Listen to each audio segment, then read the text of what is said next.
With us now from Capitol Hill, Republican Senator from South Dakota and member of the Finance Committee, Senator John Thune. Senator, good to have you on board this morning.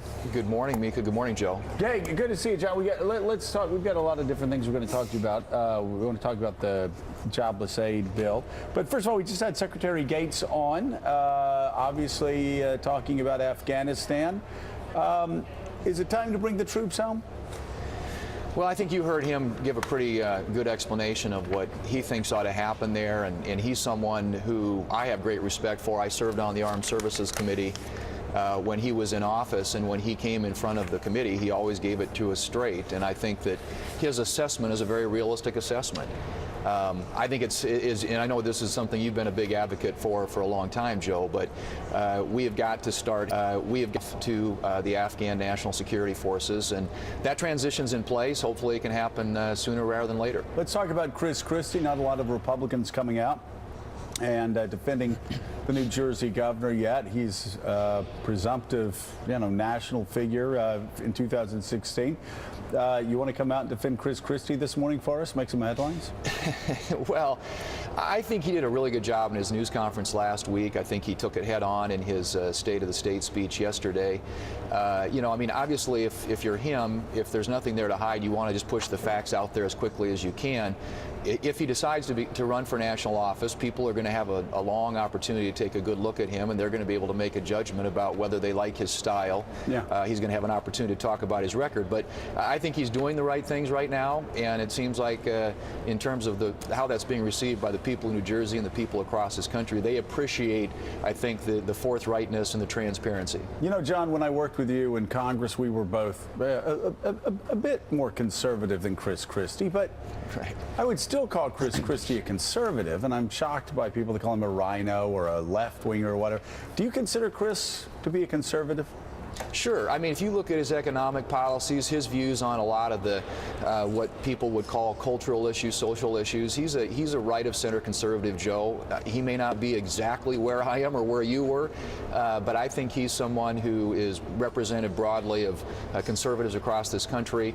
You know, there's some you're never going to be able to satisfy, and that's fine. It's a big country, a lot of diverse opinions, people on both sides of the political spectrum.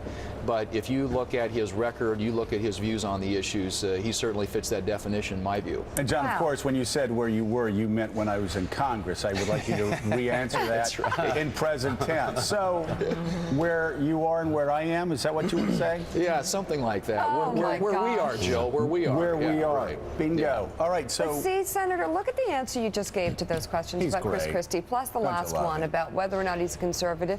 Why is it so hard, Joe, for some people just to answer the questions and to be fair about the diversity within the Republican Party? I don't know. I mean, it's not even that much diversity. He's a conservative guy. I mean, so let me ask dimensions. you. Yeah, let me ask you, John, about what happened with unemployment benefits. Why did that compromise die last night? Well, look, Joe, I think the problem we have here right now is the leader in the Senate, Harry Reid, doesn't want to take tough votes on amendments. And so he consistently fills the tree, which essentially blocks Republicans from offering amendments. And they'll argue, well, Republicans are being obstructionists. But I think you have to look at the record. If you look at since July, and this is a really telling number, since July, there have only been 4 Republican amendments voted on in the United States Senate. 4 over a 6-month period. I think that really says it all. Mm-hmm. And so we've been trying. We've got a lot of members. We've had 6 senators who voted to get with Democrats to get this bill on the floor, who've been working tirelessly to try and come up with some middle ground that would allow us to pay for this and make some improvements in the unemployment program. And so far, without any success. And I think a lot of it comes down to the leadership and the way that the Senate is run. And right now, there just isn't an open debate, an open amendment process, which is something that we take great issue with. And we think that the Democrats hopefully will weigh in with their leader, with Senator Reid, to get us to where we can actually have a Senate that functions and works and allows us to get these important issues in front of the American people and have their voices heard. Sir Thomas Roberts here. You talk about having a Senate that works. Let's talk about having the full Congress that works, because I know one of the things you'll be taking up today is this measure for the spending bill bill to avert a potential government shutdown coming up through the year. Are we really training down the line to that same conversation and the potential of another shutdown?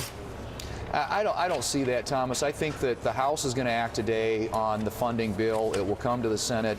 I suspect it will be considered and probably disposed of in a short amount of time. It's a privileged motion coming from the House, which means it limits the procedural votes that can occur in the Senate.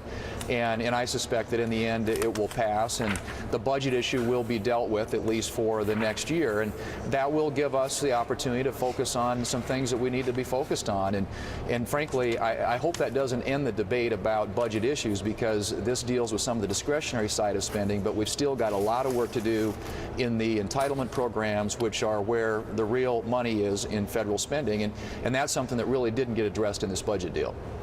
Senators Nicole Wallace, I have a question about Heritage and Club for Growth, and I wonder if Speaker Boehner made it easier to stare down these groups when he came out and publicly accused them of essentially bullying the process. And I wonder if this fight is easier for Republicans because we now have put some of our cards on the table. Well, you know, Nicole, I think as you well know, there are lots of groups out there who have lots of different ideas about what's the best way to get some of these problems solved for the country. And obviously, not on every issue, there are going to be differences of opinion. And I think what Speaker Boehner pointed out is that on this particular issue, we've got to govern. We have the majority in the House of Representatives. We've got to figure out a way to move legislation. And he was able to do that. He was able to put together that coalition on the budget. And the groups that care about these issues and are very passionate about these issues, they're going to be allies. They're going to be parts of the coalition on other issues, and sometimes there are going to be differences of opinion. But I think that's a natural part of the process, and I'm fine with that. But I think at times you have to be able to stand up and just say, look, we have got to be able to move forward here, and we've got to govern this country, and that's what the Speaker essentially did when he put together the votes to pass the budget. Hey, Senator, before we let you go, quickly, the Senate clock, is there a chance for the unemployment extension benefits to come back by this weekend or early next week and be voted on? I think there is a chance, and you know, our folks are still working with Democrats on that. I hope that they can reach some sort of a solution, but really it's got to entail at least allowing some votes on amendments. This habit, this pattern that we're in right now, this endless cycle of not allowing Republican votes and not allowing the Senate to function, it just doesn't work. And so at some point, hopefully there's a breakthrough and we're able to get to where we can have some votes and deal with this issue, not just simply with an extension, which I think treats the symptom, but also deal with some of the causes for why we have high unemployment and what we really need to be doing, and that's creating jobs and getting the economy growing again. All right, Senator John Thune, thank you. We'll have to leave it there. John, thank you so much. Thanks, Mika. Thanks, Joe. You know, Thanks, John, guys. you were a great conservative. Oh, you too. Thanks, Joe. On tomorrow.